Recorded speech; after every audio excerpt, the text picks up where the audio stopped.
Bonjour, dans cette vidéo, je vais vous parler de Mars et de Vénus. Mars tombe dans l'eau. Qu'est-ce qu'il reste dans le bateau? C'est Vénus. J'avais fait une série dans ce genre et il me semble même que j'avais mis aussi comme titre Vénus tombe dans l'eau, qu'est-ce qui reste? Évidemment, c'est Mars. Actuellement, nous sommes dans une opposition de Mars et Vénus dans l'axe des nœuds lunaires. J'en avais déjà parlé dans la vidéo des 3 jours. Alors, Mars, vous voyez, il est là. Il est en conjonction au nœud sud, mais il n'est pas précisé sur la carte, le nœud sud, hein, sur de nombreuses cartes. Et là, c'est Vénus, en conjonction au nœud nord. Vous voyez l'opposition? Alors, c'est une opposition qui sera exacte au moment du solstice d'été, avec Vénus à 9 degrés du Lion et Mars à 9 degrés du Verseau, puisque c'est une opposition. Alors, pour aller un petit peu plus loin, parce que j'avais déjà abordé sur l'opposition, pour ceux qui ont des connaissances en astrologie, alors pour les autres, alors je vous dirais d'aller sur Astrothème Carte. C'est une carte interactive, donc ça vous permettra de voir où se situent Mars et Vénus et de savoir à quel niveau du cycle vous êtes. C'est-à-dire, est-ce que Vénus est avant Mars? Si Vénus est avant Mars, c'est là. Nous sommes dans un cycle décroissant de Mars et Vénus. Si Vénus est devant Mars, c'est-à-dire que c'est un cycle croissant de Mars et Vénus. Alors, que je vous donne... je ne sais pas si je pourrais bien vous... Alors...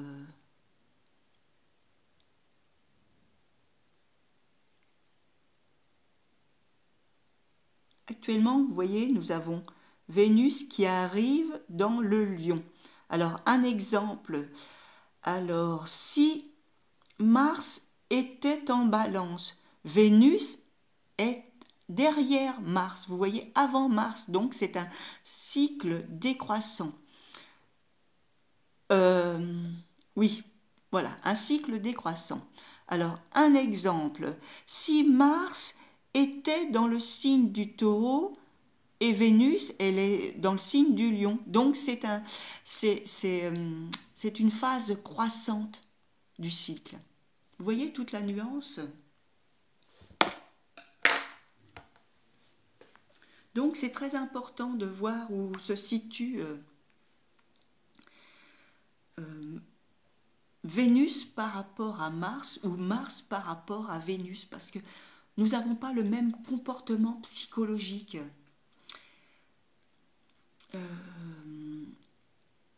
Lorsque Vénus est dans une phase croissante, c'est-à-dire juste avant l'opposition quand même, hein, et l'opposition du cycle, eh ben, nous avons une façon d'exprimer notre vie matérielle. Vous voyez, elle est beaucoup plus affirmée dans une phase croissante que lorsque la phase est décroissante. Nous sommes plus détachés quoique voilà, tout dépend d'autres facteurs astrologiques, mais notre façon de vivre sur le plan matériel est complètement différente. je dirais même au niveau de la façon de dépenser, vous voyez, de dépenser notre argent, les valeurs. Nous n'avons pas le même, la façon d'exprimer les valeurs. C'est-à-dire, par exemple, je vous donne un exemple, mais après c'est à voir sur des faits réels, c'est suivant les commentaires que vous allez me donner. Par exemple, une Vénus qui est quand même juste avant Mars, hein, c'est-à-dire Mars serait en Scorpion et Vénus en Balance, donc c'est une phase 12. Hein. Et bien, vous serez peut-être plus attiré, par exemple, à aller faire dénicher des bonnes affaires dans les vides-greniers, vous voyez, dans des achats d'occasion, à rechercher les meilleures affaires possibles. Vous voyez que lorsque vous avez un Mars, une Vénus en phase croissante, ben vous aurez plus une autre façon de dépenser votre argent et par rapport à la vie matérielle. Quoique, je connais une personne quand même née sous un cycle croissant de Vénus avec Mars et d'avoir fait des achats quand même dans les vides-greniers. Mais après, les achats sont peut-être différents quand même. Hein. On y met peut-être plus de valeur dans ce qu'on achète qu'une autre personne avec Vénus en phase croissante par rapport à Mars. Donc, il y a aussi l'importance du cycle de Mars et Vénus. Par exemple, si vous êtes né sous le premier quartier du cycle, vous voyez, alors Vénus, elle est à peu près à 90 degrés par rapport à Mars, c'est le premier quartier du cycle, donc la phase d'opposition, je vous l'ai montré, c'est une opposition de Mars et Vénus.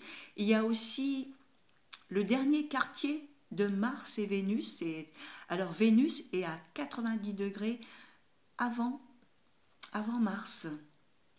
Là aussi, la façon... et au niveau amoureux aussi, vous savez, ça joue sur de nombreux domaines. Hein. Il n'y a pas que la vie matérielle, il y a la vie aussi au niveau des désirs, des passions. Évidemment, quelqu'un qui est né sous une opposition de Mars et Vénus, il est habité par beaucoup de passions quand même. Hein. Tout pareil au niveau du premier quartier.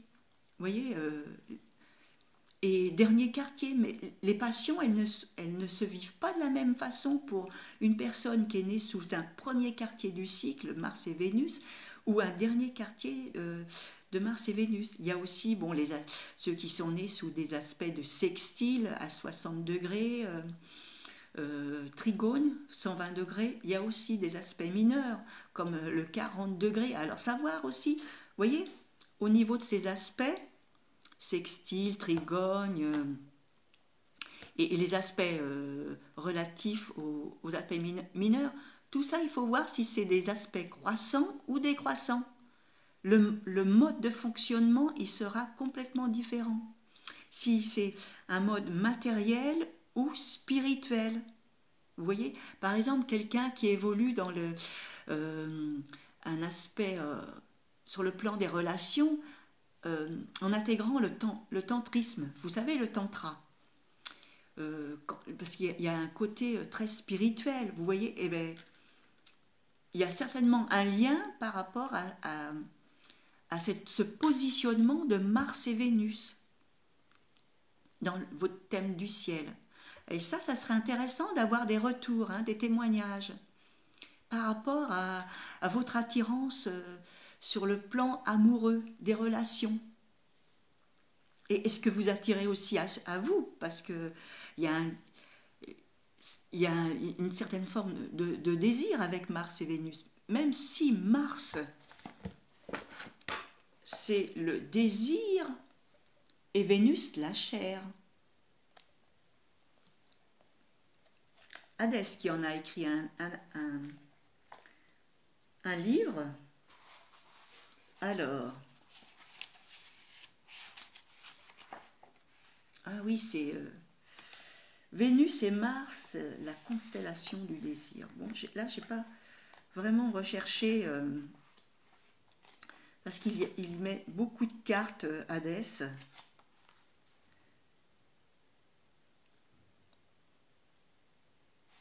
Alors, les aspects de Vénus concernent essentiellement la chair. Ceux de Mars, avant tout, le désir et l'action. Donc, pourquoi pas, je ferai un direct maintenant que j'ai lancé sur Facebook. Et vous me direz à ce moment-là vos aspects de Mars et de Vénus. Et j'ai un autre livre aussi sur le descendant et l'encadrement de la maison 7, parce que la maison 7, c'est la maison de l'autre aussi, du partenariat, et notre façon de nous exprimer dans le monde associatif. Donc là, cette vidéo, c'est la première partie sur YouTube. Alors, vous devez connaître aussi toute la série de John Gray. Les hommes viennent de Mars et les femmes de Vénus. Et c'est relatif à ça que j'avais fait une série de vidéos. C'était en 2009. J'avais beaucoup parlé de... Alors, la vie de Mars.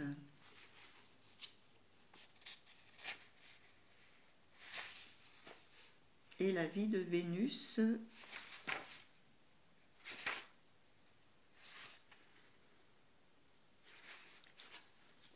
Il y a aussi, et j'ai pas apporté le livre, c'est aussi les séjours planétaires sur Mars et Vénus. Ça pourrait être intéressant aussi, je ferai certainement sur une autre vidéo. Hein. Et là, je vais faire quelque chose avec les 22 lames du tarot de Marseille, avec l'amoureux. L'amoureux, c'est la carte de l'amour. Et vous pourrez bien regarder aussi cette carte. Vous voyez, cet homme qui se trouve entre deux femmes. Et parce que ça montre bien que les relations, eh ben, c'est pas quelque chose d'évident quand même. Hein. Il y a toujours des compromis à faire, on peut être un jour bien disposé et un autre jour pas, surtout que nous, les femmes, nous sommes quand même des personnes très... on peut être à des moments très émotionnels, et puis le côté féminin qui l'emporte sur le côté masculin. Alors, je vais vous faire un petit tirage, mais quelque chose de très particulier avec l'amoureux, et voir quelle carte que je vais sortir en complément. Hein. Dans cette vidéo, Alors, quelle carte va harmoniser avec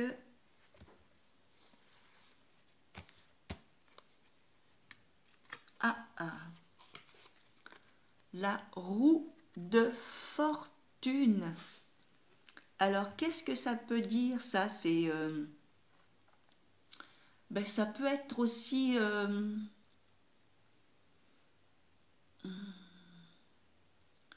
il y a quelque chose qui tourne, ça peut être une relation qui se termine. La plupart du temps, ça peut être des remises en cause dans une relation. Ça peut être beaucoup de discussions, par rapport à une certaine échéance sur le plan des relations. Qu'est-ce que ça peut être d'autre? Bon, je ne suis pas une experte, hein.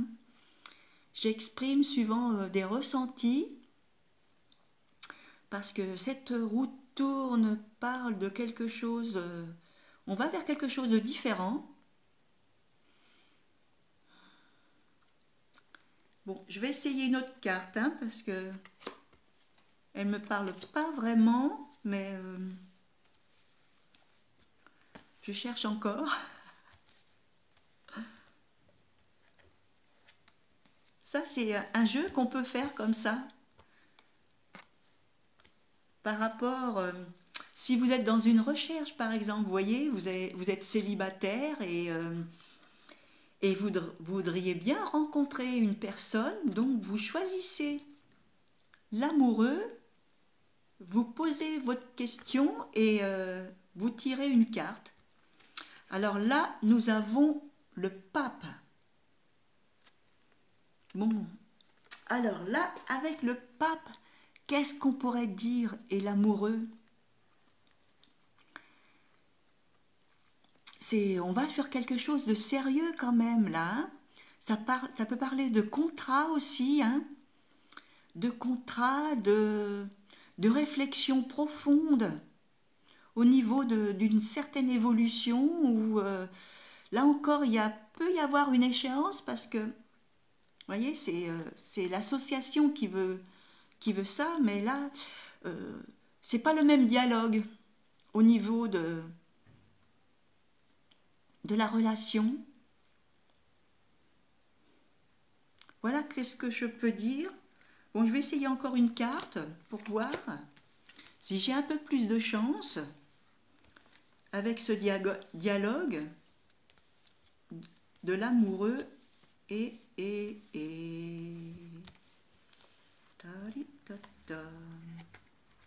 tempérance. Alors là, c'est une carte qui doit parler quand même, c'est les échanges harmonieux.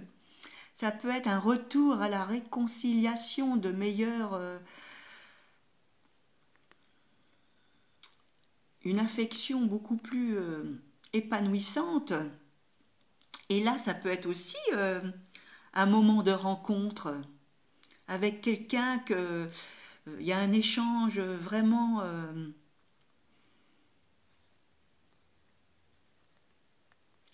harmonieux.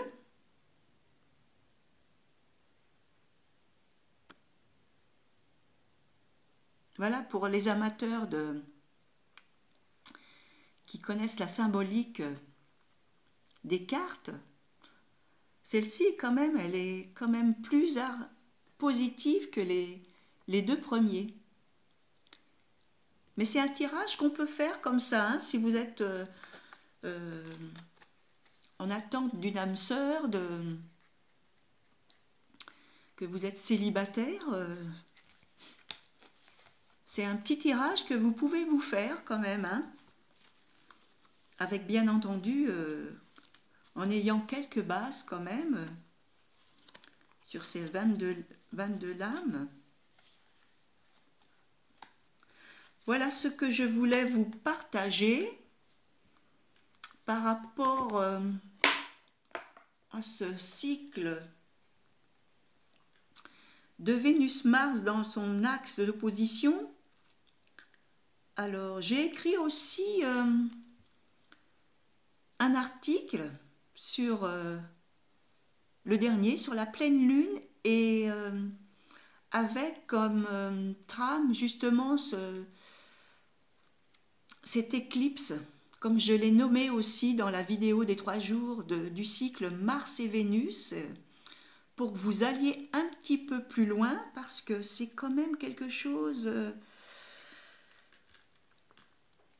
qui n'est pas commun.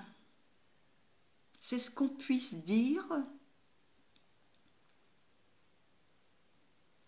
C'est vraiment pas commun que cette opposition se fait sur l'axe des nœuds. Alors il y a un lien avec le passé, le présent, Je pense qu'il y a un gros travail de nettoyage, mais il n'y a pas que ça. Il n'y a vraiment pas que ça, et chacun va le vivre différemment, justement par rapport à ce positionnement de Mars et Vénus dans votre thème de naissance. Et ça, on en reparlera. Alors, pour ceux qui ne savent pas, faites vos petites recherches et, euh, et pourquoi pas prochainement faire un direct sur Facebook et pour aller un peu plus sur le plan individuel. Alors, à très bientôt pour de nouvelles aventures de Mars et de Vénus. Et je mettrai le lien que j'ai sur Mars et Vénus en barre d'infos. Et j'ai écrit quand même de nombreux articles avec Mars et Vénus. Et il me semble bien, si j'ai de bonne mémoire, Mars et Vénus dans les 12 maisons. À très bientôt. Merci de commenter, de partager et de vous abonner, double clic.